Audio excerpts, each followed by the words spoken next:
coo Sénégal fan yi sedd na de man moom léegi su may tëdd guddi gi 3 caleçons lay tegle ak 4 caaya sedd gi sama yax yi lay jàpp.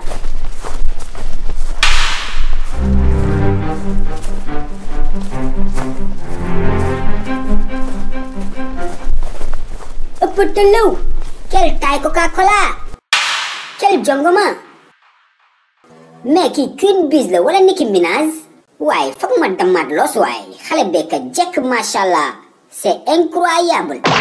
hey mu yéen oto ndaraan yi si yoon bi la ñuy gaare léegi way sama ndey. hey doo xool fooy dox yow ngay mel ni mbelentaan nii. waaw beneen yoon dinaa xool bu baax bal ma àq. moo gën si yow de balaa ma lay tasaaree. waaye bul def loolu yow tamit pata pëf. hey dama juum bal ma. hey taxawal yow taxawal. way sama ndeyooy waa koñ bi génn leen pata bi dina ma rey.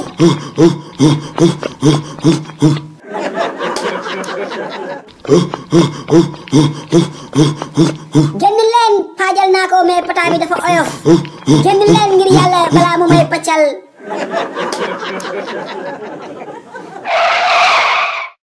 mais góor gi wàccal télé bi fais attention mais il est fou quoi. xam laa wax wàccu ma oto yi mbëkk ma moo ma gënal pata bi paccal ma.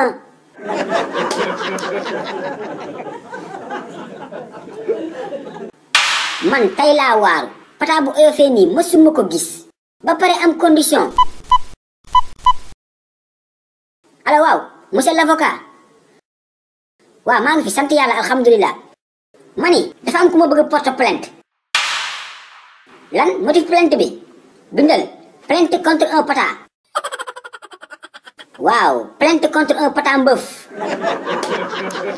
jotewuñu dara si mbedd bi lañ daje rek mu dàq ji ma jàpp ma dóor ma may bëgg a dee. dëggal maa nu mu def ba jàpp la yow ku lox pata bi dafa yéex. pata bi il est de rapide et agile boo ko tegoon ci péage mu bàyyi fa oto yi nga ma lan.